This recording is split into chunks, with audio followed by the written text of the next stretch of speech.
பீக்ரூ சொந்தங்களுக்கு வணக்கம். இன்னைக்கு நேர்காணல நம்மளோட இருந்திருப்பவர் அரசியல் விமர்சகர் திரு மகாதேவன் அவர்கள். வணக்கம். வணக்கம் கார்த்திக். இங்க தமிழகத்துல தேர்தல் சூடு பிடிக்க ஆரம்பிச்சிருச்சு. ஒரு சைடு தொகுதி பங்கீடு சலசலப்பு, இன்னொரு சைடு அங்கேயுமே ஒரு கூட்டணி பிரச்சனை அப்படின்னு சொல்லிட்டு இப்பதான் ஒரு பரபரப்பான ஆயிட்டு இருக்கு. இதுல ஒரு செய்திகள் உலா வந்துகிட்டு இருக்கு. என்னன்னா, பொன்முடி அவர்கள் இந்த தேர்தலுக்கான நாமினேஷன் அந்த எதுவுமே ஃபைல் பண்ணவே இல்லை, அவர் விருப்பம் தெரிவிக்கவே இல்லை அப்படின்னு சொல்லிட்டு பத்திரிகையில இந்த மாதிரி செய்திகள் வருது. இன்னொரு செய்தியும் சீனியர் அமைச்சர்கள், அதாவது KKSSR அவங்களுக்கெல்லாம் சீட்டு தராதனால அவங்க மீண்டும் அதிமுக இணையறதுக்கான வாய்ப்புகள் இருக்கு அப்படின்னு ஒரு செய்தி. அமைச்சர் பதவியை துறந்தாதான் துரைமுருகன் அவர்களுக்கே சீட்டு தருவதா மேலிடம் முடிவு பண்ணிருக்கு அப்படின்னு சொல்லிட்டு சீனியர் அமைச்சர்களுக்கு இந்த தடவை திமுகல சீட்டு கொடுப்பது ஒரு கேள்விக்குறி அப்படிங்கிறது வருது. உண்மையா? இதோட பின்னணி என்ன? திமுக இப்போ இன்னைக்கு ஒரு ஸ்ட்ராங் பொசிஷன்ல இருக்கிறதுனால ஸ்டாலின் அவர்கள் கருணாநிதியால செய்ய முடியாததே இன்னைக்கு செய்யறதுக்கு ஆசைப்படுறாரு. அது வெற்றி தருமா அப்படிங்கறத நம்ம பொறுத்து இருந்துதான் பார்க்கணும். சீனியர் அமைச்சர்களுக்கெல்லாம், சீனியர் கட்சி பிரதிநிதிகளுக்கெல்லாம் சீட் இல்லைன்னு சொல்ற அந்த தைரியம் இன்னைக்கு ஸ்டாலின் அவர்களுக்கு இருக்கு அப்படின்னா அவர் அந்த அளவுக்கு கான்பிடன்ஸா இருக்காரு அப்படின்னு தான் நான் பாக்குறேன். அது மட்டும் இல்லாம இன்னைக்கு திமுக கட்சிக்குள்ள அதிமுகவில இருந்து வந்தவங்க தான் ரொம்ப ஸ்ட்ராங்கா இருக்காங்க. அவங்களுடைய ஆட்சி தான் நடந்துகிட்டு இருக்கு. ஏன்னா இந்த திமுகவுல ஒரு முன்னணி தலைவர்களாக இருப்பவர்கள் அத்தனை பேருமே கலைஞர் காலத்து ஆளுங்க. அவங்க பெரும்பாலும் ஸ்டாலினை அவங்களோட செட்டா தான் பார்ப்பாங்களே தவிர ஒரு தலைவரா பாக்குறது இல்லை. ஆனா அதுவே நீங்க மாற்றுக் கட்சியில இருந்து வந்தவங்க எல்லாம் ஸ்டாலினை ஒரு தலைவரா பாக்குறாங்க. அதுதான் அதிமுகவில இருந்து வந்தவங்க திமுகவுல ஒரு பெரிய பொறுப்புல, முக்கியமான பொறுப்புல இருப்பதற்கான காரணம் என்ன அப்படின்னா, ஸ்டாலின் தனக்கான ஆட்களை உருவாக்க நினைக்கிறார்.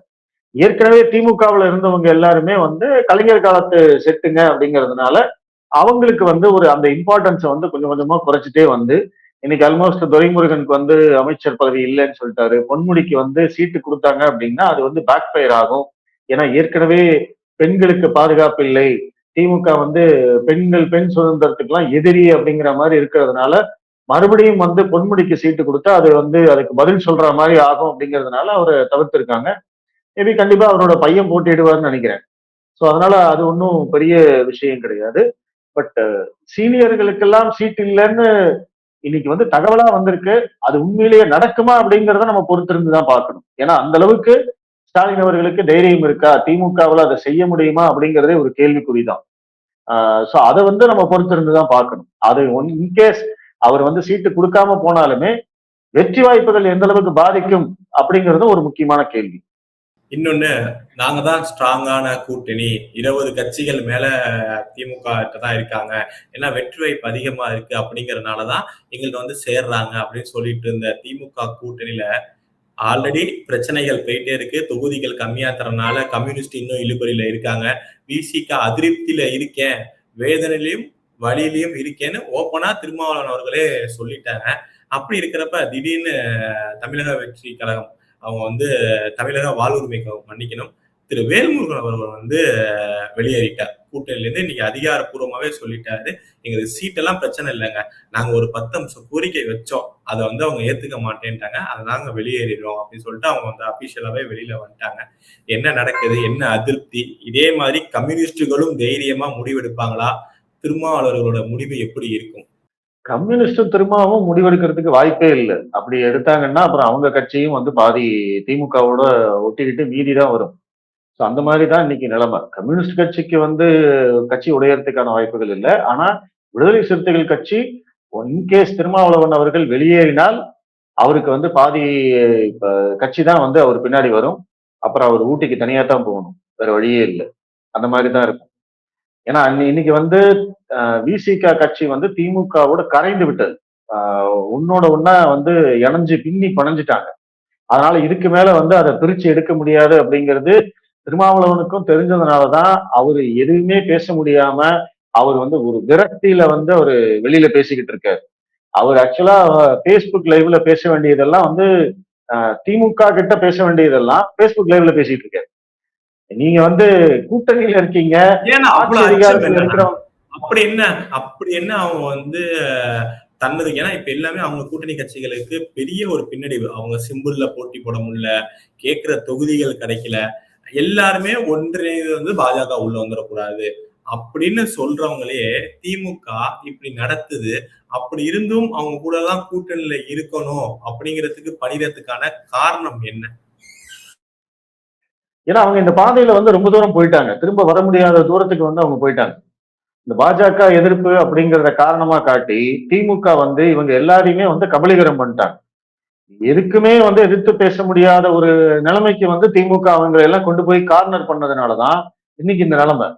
ஒருவேளை வந்து காங்கிரஸ் கட்சி இந்த கூட்டணியில இருந்து வெளியேறி இருந்தது அப்படின்னா அவங்களோட சேர்ந்து விசிகாவுக்கும் கம்யூனிஸ்ட் கட்சிக்கும் வந்து வெளியேறுவதற்கான ஒரு வாய்ப்பு கிடைச்சிருக்கும். அப்ப கூட வந்து ஒரு நெகோசியேஷன் இருந்திருக்கும். காங்கிரஸ் கட்சி வெளியில போனதுனால மற்ற கட்சிகளுக்கு எல்லாம் கூடுதல் சீட்டு தரேன் அப்படின்னு சொல்லி கூட தக்க வச்சிருக்கிறதுக்கான வாய்ப்புகள் இருக்கு.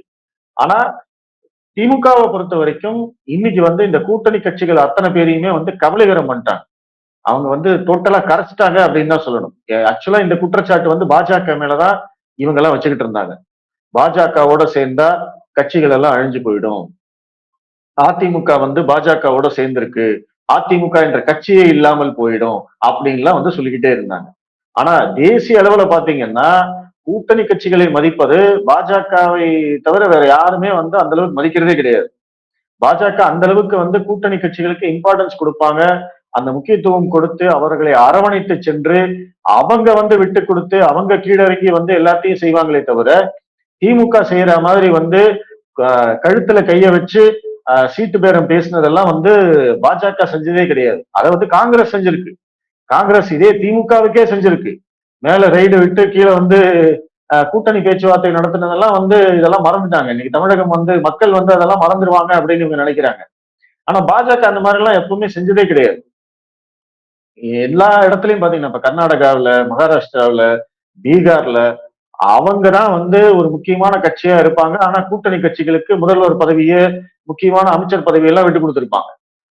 அதுக்கு வந்து அவங்க துரோகம் தான் செஞ்சுட்டு போவாங்களே தவிர அதையும் வந்து தாங்கிட்டு மறுபடியும் அவங்க வந்து அவங்களை கூட வச்சுக்கிறது தான் வந்து பாஜக செஞ்சுக்கிட்டே இருக்கு. ஆனா இன்னைக்கு திமுக கிட்ட பேசக்கூட முடியாத அளவுக்கு ஒரு ஒரு நிலைமையில வந்து இந்த கூட்டணி கட்சிகளை தள்ளிட்டார். அது வந்து உண்மையிலேயே ஸ்டாலினை வந்து அந்த இடத்துல பாராட்டணும். ஏன்னா இன்னைக்கு வந்து திமுக கூட்டணி 25 கட்சிகள் கூட்டணி அப்படின்னு சொன்னாலுமே அந்த இடத்துல வந்து இன்னைக்கு திமுக மட்டும்தான் இருக்கு. திமுகவுடைய ஓட்டு இவங்களுக்கு எல்லாம் டிரான்ஸ்பர் ஆகும் அப்படிங்கிற அந்த ஒரே காரணத்துக்காகத்தான் இவங்க எல்லாம் வந்து அமைதியா இருக்காங்க. இப்போ அது அந்த அந்த கேள்விதான் வந்து நீங்க அதிமுக பாஜக இந்த கூட்டணிக்குள்ள நம்ம வைக்கிறோம். அந்த ஓட்டு டிரான்ஸ்பர் ஆகுமான்னு. இங்க வந்து அந்த ஓட்டு டிரான்ஸ்பர் ஆகுது. திமுகவை சேர்ந்தவர்கள் மற்ற கூட்டணி கட்சி வேட்பாளர்களுக்கு அந்த அவங்களுடைய வாக்குகளை செலுத்துகிறார்கள். திமுக கட்சிக்காரங்க அவங்களுக்காக வேலை பார்க்கறாங்க. அந்த இடம் தான் இன்னைக்கு இப்ப கேள்விக்குறியா இருக்கு. இப்ப காங்கிரஸ் கட்சி ஆல்ரெடி முரண்டு பிடிச்சு மிரட்டி இவ்வளவு சீட்டு வாங்கிட்டாங்க, ராஜ்யசபா சீட்டு வாங்கிட்டாங்க.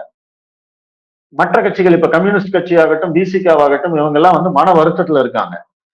இன்னைக்கு திமுக கட்சிக்காரங்களே வந்து விசிகாவை எல்லாம் விமர்சிக்கிறதுக்கு ஆரம்பிச்சுட்டாங்க. ஏன்னா இவ்வளவு நாள் ஆயிடுச்சு, இன்னும் வந்து இவங்களால தொகுதி உடன்பாடு செய்ய முடியாம இருக்கு, ஏன் வந்து இவங்க பிடிவாதம் பிடிக்கிறாங்க, அந்த மாதிரி வந்து விமர்சனம் ஆரம்பிச்சாச்சு. சோ இது எல்லாமே தேர்தல் களத்துல வந்து எதிரொலிக்கும் அப்படிங்கிறது எல்லாருமே எதிர்பார்க்கிறாங்க. காங்கிரஸ் கட்சியை வந்து நாங்க ஜெயிக்க விட மாட்டோம் அப்படின்னு சில அமைச்சர் இருக்கு. அரித்மெட்டிக்கா திமுக வந்து பயங்கரமா இருக்காங்க. பட் ஜெல்லாயி மனப்பூர்வமா இதா இருக்கிறது பாஜக அதிமுக கூட்டணி தானா? ஏன்னா இங்க வந்து போர்கள் அதிகமா இருக்கு. சோ இது கிரவுண்ட் லெவல்ல திமுகவுக்கு எடுபடாது, உள்ளடி வேலைகள் நிறைய இருக்குங்கிறாங்களே, உண்மையா தேர்தலில் எதிரொலிக்குமா? இல்ல அரித்தமேட்டிக்காவே என்னை பொறுத்த வரைக்கும் அதிமுக பாஜக கூட்டணி தான் பெருசு. நீங்க வந்து திமுக கூட்டணியில் எடுத்துக்கிட்டீங்கன்னா திமுகவுக்கு அடுத்த பெரிய கட்சி காங்கிரஸ். காங்கிரஸ்க்கு வந்து ஒரு 4 to 5% இருக்கு. 5% இப்ப இருக்குமான்னு தெரியல. கண்டிப்பா 4% இருக்கு. அதுக்கு அடுத்து இருக்கிற எல்லா கட்சிகளுக்கும் 2%, 1.5%, 1%, 0.5% இப்படித்தான் வந்து ஓட்டு வங்கி இருக்கு. ஆனா அதுவே நீங்க அதிமுக எடுத்துக்கிட்டீங்கன்னா திமுகவுக்கு ஈக்குவலா அதிமுகவும் தன்னுடைய வாக்கு வங்கியை வச்சிருக்காங்க. பிளஸ் பாஜகவுக்கு இன்னைக்கு வந்து அந்த பாராளுமன்ற தேர்தலில் கிடைத்த அதே வாக்குகள் கிடைக்கல அப்படின்னாலுமே கண்டிப்பா வந்து ஒரு 7 to 8% அவங்களுக்கு கிடைக்கிறதுக்கான வாய்ப்புகள் இருக்கு. பாமக எப்படி பார்த்தாலும் 5% கட்சி. இந்த தினகரனோட கட்சி பாத்தீங்கன்னா அவங்களுக்கும் கண்டிப்பா 2% அப்படிங்கிறது உறுதியா இருக்கும். சோ அப்ப அப்படி கணக்கு போட்டு பாத்தீங்கன்னா திமுக கூட்டணியில் இருக்க கட்சிகளை விட அரித்தமேட்டிக்கா வந்து அதிமுக தான் கூட்டணியில பலமா இருக்கு. ஆனா இதுல என்ன பிரச்சனை, ஏன் வந்து திமுக கூட்டணி பலமாக இருக்கிறது அப்படின்னு சொல்றோம் அப்படின்னா, நான் முன்னாடியே சொன்ன மாதிரி அந்த ஓட் டிரான்ஸ்பர்.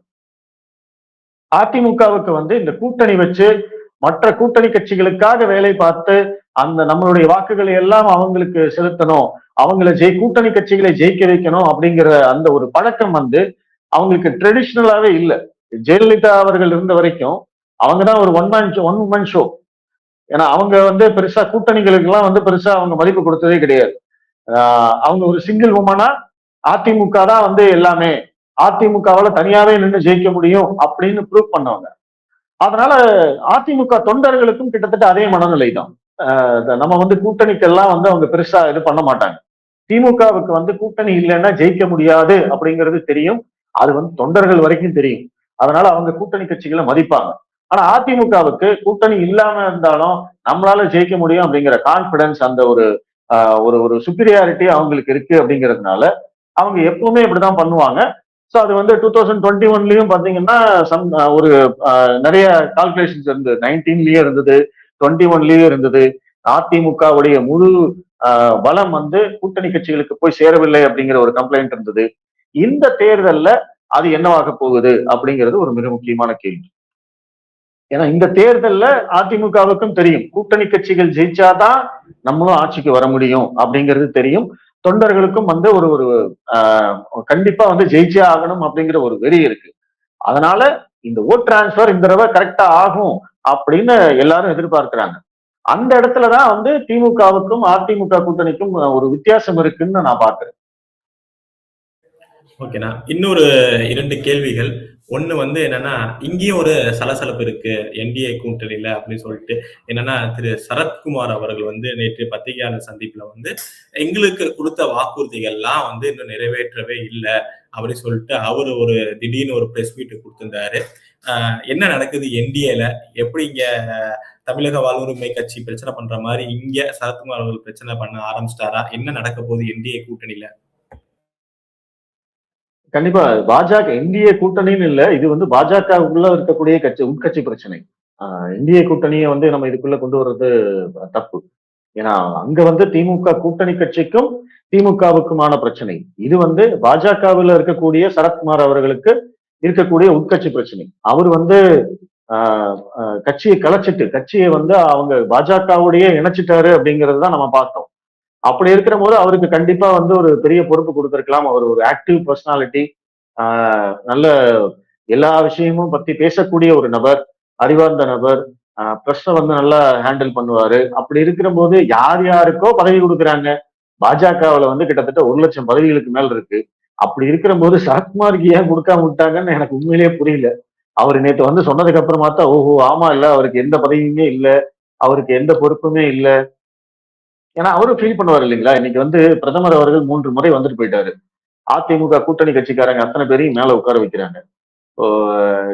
இது தமாகவுல வாசன் உட்கார்ந்திருக்காரு, திருமாறன், அப்புறம் ஜான் பாண்டியன், இவங்க எல்லாம் உட்கார்ந்துருக்காங்க. இவங்களை விட சரத்குமார் எந்த விதத்துல குறைஞ்சு போயிட்டாரு? ஏன்னா சரத்குமாருக்குன்னு வந்து ஒரு ஒரு நல்ல ஒரு ஒரு ரெப்புடேஷன் இருக்கு. இன்னைக்கு வந்து தமிழகம் முழுவதும் அறிந்த முகம். சரத்குமார் வராரு அப்படின்னா கண்டிப்பா ஒரு நல்ல கூட்டம் கூடும். அவரை வந்து நல்லபடியா பிரச்சாரத்துக்கு பயன்படுத்த முடியும். அப்படி இருக்கிற போது அவருக்கு வந்து இந்த பொறுப்பு கொடுக்காம இருக்கிறது, பதவி கொடுக்காம இருக்கிறது உண்மையிலேயே தவறான விஷயம். அதை வந்து அவரு கட்சிக்குள்ள அவரால் சொல்ல முடியாத ஒரு நிலைமை இருக்கு. அதனாலதான் அவர் பிரஸ் மீட் வச்சு சொல்றாரு அப்படிங்கிற போது கட்சிக்குள்ள என்ன நடக்குது அப்படிங்கிற ஒரு கேள்வி வருது. உண்மையிலேயே வந்து துரதிருஷ்டவசமான ஒரு சம்பவம் அப்படின்னு தான் சொல்லுவேன். அதுக்கப்புறம் நயினார் நாகேந்திரன் அவர்களை பார்த்து அவருக்கு ஏதாவது பொறுப்பு கொடுக்கணும் அப்படிங்கிற மாதிரி வந்து ஒரு மனு மாதிரி கொடுத்திருக்காரு.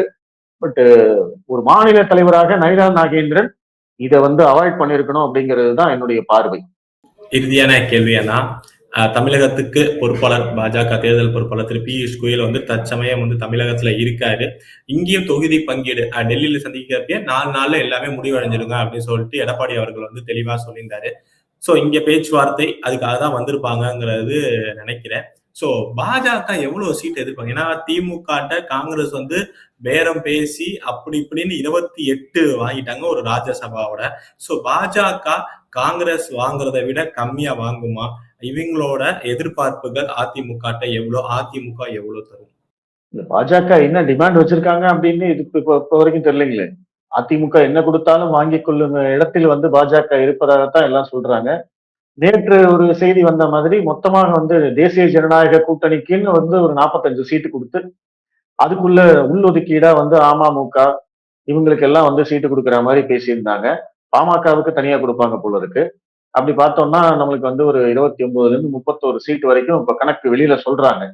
ஆனா அது என்ன உண்மை அப்படிங்கிறது யாருக்கும் தெரியல. ஏன்னா இப்போ நீங்க காங்கிரஸ் கட்சி திமுகவோட சண்டை போட்ட போது அவங்க வந்து 45 தொகுதி கேட்டதாகவும் ராஜ்யசபா சீட்டு கேட்டதாகவும் அந்த தகவல் வெளியில வந்தது. ஆனா பாஜகவுடைய டிமாண்ட் என்ன அப்படிங்கறதே இப்ப வரைக்கும் நம்மளுக்கு தகவல் வெளியில வரல.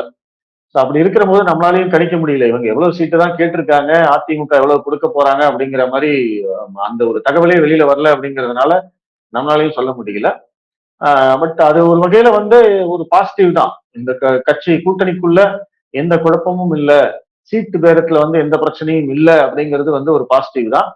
அந்த விதத்துல எடப்பாடி பழனிசாமி கொடுக்கக்கூடியதை எந்த பிரச்சனையும் இல்லாம இந்த பாஜக, பாமக, அமமுக இவங்கெல்லாம் வாங்கிட்டாங்க அப்படின்னாவே அது வந்து அதிமுக தொண்டர்களுக்கு வந்து ஒரு பாசிட்டிவ் சைனை கொடுக்கும். அதிமுக தொண்டர்களுக்கு வந்து ஒரு சந்தோஷத்தை கொடுக்கும். ஓகே, எடப்பாடி பழனிசாமிக்கு பிரச்சனை இல்லாம பண்ணிட்டாங்க, அதிமுக கொடுக்கறத வாங்கிட்டாங்க அப்படிங்கிற மாதிரி ஒரு ஒரு சிக்னலை கொடுக்கும்.